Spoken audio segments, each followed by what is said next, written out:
Guys, there has not been an episode of Erased where I have not gotten chills at least one time. This was such a mind-blowing episode. So this ending, like with Kayo not showing up for class, it confirms that we already know who the killer is. Why I say this is because this X's out the killer being some random person that just saw her in the park. Unless she stopped by the park on the way to school, which I doubt. Her time of disappearance had to have taken place between the last time he saw her when she was at home and sometime while she was at the house, maybe on the way to school or something. So it's someone that knows where she lives. It's not just some random serial abductor or murderer or anything. So I'm like 99% sure, 99.9% sure we've already seen the kidnapper slash killer. What's going on, guys? This is jbDAuchiha with yet another review of this amazing series. I am so in love with this mystery anime. I knew things were going too well. Like, everything was going according to Satoru's plans. He was too happy towards the end, and as soon as he came into class late, I knew the teacher was going to say something about, her not showing up for class. I knew it. And I am crossing my fingers that she is not dead, because the older Satoru at the end, the main one narrating, said that her last promise was not one that she could fulfill. So does this mean that she is dead, or like wherever she is kind of disabled her from completing that promise? Like, maybe she's found later. I really hope she's not dead, because I love the chemistry between Satoru and Kayo.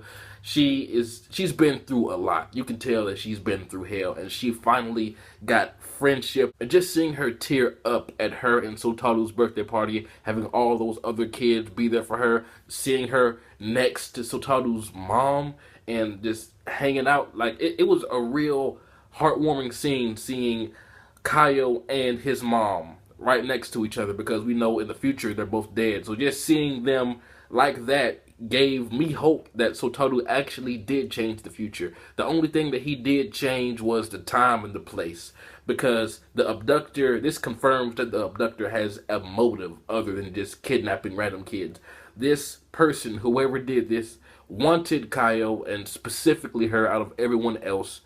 Who knows why? I don't know of any motives. I can't tell of any similarities between her and any of the other kidnappings, because we haven't gone into the other children that have went missing yet. But we know that the kidnapper is just not some random person off the street, which just kind of narrows down who the fuck this person is. Like I said before, I honestly think it's either Kenya or the teacher guy. I don't think it's Kayo's mom. I think Kayo's mom is an element in this story that's trying to make us believe she would do something like this, because we know that she abuses her, and we know that she's not a very good mother, and she's one of those attention seekers. Maybe she wants Kayo to be a certain way, and she's not how she wants her to be, because just the scene when she was walking around with makeup and stuff and looking all bitchy just kind of did something to me. I don't think she's the actual killer. Maybe the dude that she's with has something to do with it, but I don't think she's directly responsible for Kayo's death slash disappearance. I think she's just there to kind of throw us for a loop. So I truly believe it's either Kenya or the teacher. I'm leaning more towards Kenya, because if it was, it'll be more of a shock factor by the end of this series. Like, oh my god, it was another kid that had something to do with this. But in the opening, the guy, with the hat and the red eyes, it looks more like the teacher guy, because I never noticed. You can kind of see his hair color, and his hair color resembles more of that of the teacher. I don't know, maybe Kenya dyed his hair when he got older, but I know I'm just entering theories right now. A lot more happened in this episode that I didn't speak on yet, but I'm just so invested into this story, more invested into this than I have been in any anime in a while. Just seeing Satoru holding Kayo's hand throughout this episode and gripping it tighter when he's sure that he's saving her, and how he said, "I'll see you in the morning, I'll see you tomorrow," as loud as he could to make sure everyone around heard him. It was just such... I was like, damn, please don't break Satoru's heart at the end of this episode. And look where we are now. We have no idea where she is. Maybe she's just sick. That would be a welcome twist. I really hope she's not dead. Or if she is kidnapped, maybe Satoru can get to the bottom of it before she's actually killed. Because we know that she was taken on March 1st.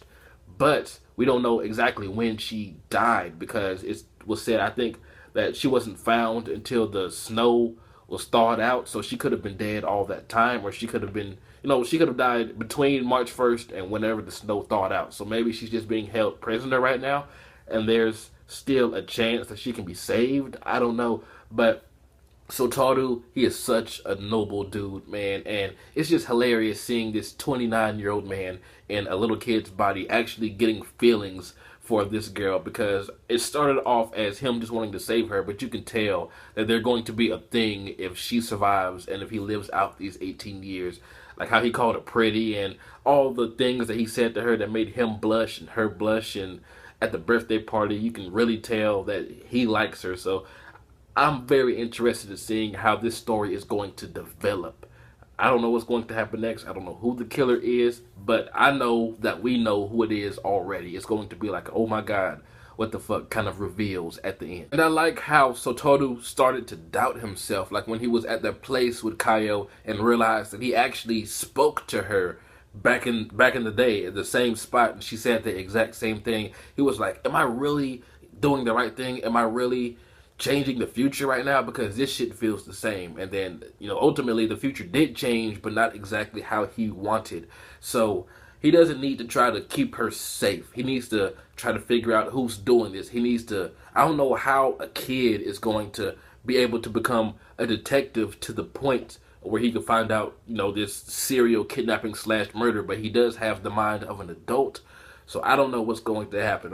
I'm just so hyped. But like I said, he went around it the wrong way, in my opinion. I mean, I understand him wanting to keep her safe just for that day, but if someone had it out for her, if someone has a motive to hurt this girl, then one day is not going to matter. Just because he couldn't get her March 1st, the second he sees her alone, he's going to snatch her up. And I'm kind of sad that Satoru didn't think about that. I guess he thought that it was just some random person picking up kids from the park or some shit, but I think he understands now that the person that was after her knows her to the point where he knows the route where she goes to school and where she lives and whatnot. So I'm anxious to see what his next tactic is going to be. I mean, maybe she is dead and maybe he revivals to the previous day. Maybe he keeps going back like one day or maybe a few hours at the most, over and over, to try to figure out this mystery, because I totally forgot the revival thing was a thing,